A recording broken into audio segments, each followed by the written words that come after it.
Hello दोस्तों, ज़ोरदार स्वागत है आपका अपने YouTube चैनल कोच क्लासेस में। दोस्तों, आज की वीडियो में हम नया चैप्टर स्टार्ट करेंगे, ड्राइंग इंस्ट्रूमेंट। और इस वीडियो में हम ड्राइंग को बनाने में उपयोग किए जाने वाले इंस्ट्रूमेंट जैसे drawing board, T square, set square, French curve, mini drafter, instrument box इत्यादि के बारे में विस्तार से पढ़ेंगे। और ड्राइंग इंस्ट्रूमेंट से रिलेटेड क्वेश्चन जो एग्ज़ाम में पूछे जाते हैं उन्हें भी इस वीडियो में सॉल्व करेंगे। ये चैप्टर, ड्राइंग इंस्ट्रूमेंट का चैप्टर बहुत ही महत्वपूर्ण है, क्योंकि इसी चैप्टर में हम इंस्ट्रूमेंट को यूज करना सीखते हैं। और ड्राइंग इंस्ट्रूमेंट की सहायता से हम ड्राइंग को आसानी से, साफ़ सुथरी व जल्दी से बना लेते हैं। ड्राइंग इंस्ट्रूमेंट में हमारा जो सबसे बेसिक इंस्ट्रूमेंट होता है वह होता है ड्राइंग बोर्ड। तो ड्राइंग बोर्ड क्या होता है, किसका बना होता है, कितने प्रकार का होता है और इसका यूज कैसे होता है, इन सभी सवालों का जवाब भी हम इस वीडियो में देखेंगे। तो चलिए शुरू करते हैं ड्राइंग बोर्ड से। ड्राइंग बोर्ड क्या होता है? तो ड्राइंग बोर्ड लकड़ी का बना एक समतल बोर्ड होता है जो हमारे अन्य उपकरणों को प्रयोग करने के लिए एक बेस प्रोवाइड करता है। अन्य उपकरण मतलब जैसे हो गया T square, set square, protractor, इन सभी को उपयोग करने के लिए एक बेस प्रोवाइड करता है। और इसी ड्राइंग बोर्ड पर हम अपना ED sheet, engineering drawing sheet रखकर ड्राइंग बनाते हैं। ड्राइंग बोर्ड सीधी और नर्म लकड़ी का बनाया जाता है, जैसे जैतून या ओक की लकड़ी का। ड्राइंग बोर्ड नर्म लकड़ी का इसलिए बनाया जाता है ताकि उसमें पिन को आसानी से लगाया जा सके। ड्राइंग बोर्ड पर पिन का प्रयोग हम ईडी शीट को होल्ड करने के लिए करते हैं, ताकि ड्राइंग बनाते समय ईडी शीट इधर उधर मूव ना करे, जिससे हमें ड्राइंग बनाने में आसानी हो। ड्राइंग बोर्ड की लकड़ी सीधी और नरम के साथ साथ अच्छी तरह उपचारित और पकी लकड़ी का होना चाहिए, ताकि इस पर मौसम का प्रभाव न पड़े, नहीं तो लकड़ी गर्मी में फैल जाएगी और ठंडी में सिकुड़ जाएगी। ड्राइंग बोर्ड का बनाने में प्रयोग की जाने वाली लकड़ी गांठ मुक्त लकड़ी होनी चाहिए, जैसा कि चित्र में दिखाया गया है। जिस लकड़ी में गांठ होता है उसका प्रयोग नहीं करते, जैसे इस चित्र में दिखाया गया है। इस लकड़ी में कई जगह गांठ है, अतः इस प्रकार की लकड़ी का प्रयोग नहीं करेंगे। ड्राइंग बोर्ड को ऊपर से देखने में ऐसा लगता है जैसे ये पूरा मात्र एक लकड़ी का बना है, लेकिन ऐसा नहीं होता, बल्कि लकड़ियों की स्ट्रिप्स को जोड़कर बनाया जाता है, जैसे ये दिखाया गया है। लकड़ियों के स्ट्रिप्स को आपस में जोड़ने के लिए दोनों किनारों पर बैटन का प्रयोग करते हैं और बैटन को पेचों की सहायता से जोड़ते हैं। ये बैटन बोर्ड को मुड़ने से बचाती हैं।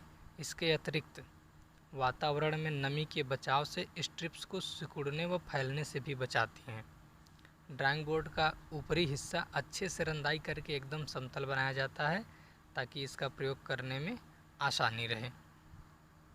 ड्राइंग बोर्ड के एक सिरे पर कठोर लकड़ी की पट्टी लगाई जाती है, जिसे एबोनी एज कहते हैं या वर्किंग एज कहते हैं, जैसे कि इस चित्र में दिखाया गया है। यह सिरे से 4-5 mm बाहर होती है। एबोनी एज सिरे से 4-5 mm बाहर होती है। आप इस चित्र में आसानी से देख सकते हैं कि वह बाहर की ओर निकला हुआ है। काम करते वक्त वर्किंग एज वाले सिरों को बाएं ओर रखा जाता है। एबोनी एज बिल्कुल सीधा होता है और इसकी सीधापन जांचने के लिए, एबोनी एज का बिल्कुल सीधा होता है, इसे जांचने के लिए स्ट्रेट एज या टी स्क्वायर के वर्किंग एज का प्रयोग किया जाता है। ड्राइंग बोर्ड की समतलता नापने के लिए भी स्ट्रेट एज का प्रयोग किया जाता है। ड्राइंग बोर्ड को यूज करते वक्त एक स्टैंड पर रखा जाता है और यह स्टैंड एडजस्टेबल होता है। स्टैंड को आप अपने अनुसार एडजस्ट कर सकते हैं। स्टैंड की हाइट को आप अपने अनुसार ऊपर नीचे कर सकते हैं तथा ड्राइंग बोर्ड के ढलाव को भी आप अपने अनुसार एडजस्ट कर सकते हैं। वैसे तो ड्राइंग बोर्ड को 20 डिग्री के कोण पर रखा जाता है। इस चित्र में देखिए आप, ड्राइंग बोर्ड को स्टैंड पर रखा गया है। IS 1444 1989 के अनुसार ड्राइंग बोर्ड के मानक साइज 5 मानक साइज हैं: D0, D1, D2, D3, D4। तो D0 से शुरू करते हैं। D0 जिस पर A0 की सीट यूज किया जाता है। और डी नॉट की साइज होती है 1500 mm into 1000 mm into 2500 mm। ये 1500 लेंथ है, 1000 विड्थ है और 25 mm थिकनेस है। और डी नॉट को एंटी इक्वेरियन के नाम से जाना जाता है। इसी तरह D1 जिस पर A1 की ईडी सीट का यूज किया जाता है और जिसकी साइज होती है 1000 इंटू 700 इंटू 25 mm, जिसे डबल एलिफेंट के नाम से भी जाना जाता है। और D2 जिस पे A2 सीट का प्रयोग करते हैं और जिसकी साइज होती है 700 इंटू 500 इंटू 15 mm, जिसे इम्पीरियल के नाम से जाना जाता है। D3 जिस पे A3 साइज की सीट यूज करते हैं, जिसकी साइज होती है 500 इंटू 300 इंटू 15 mm, जिसे हाफ इम्पीरियल के नाम से जाना जाता है। और लास्ट में है आपका D4 जिस पे A4 सीट का प्रयोग किया जाता है, जिसकी साइज होती है 350 इंटू 250 इंटू 15 mm, जिसे क्वार्टर इम्पीरियल के नाम से भी जाना जाता है। तो इस तरह आपका ड्राइंग बोर्ड यहाँ पे समाप्त हुआ।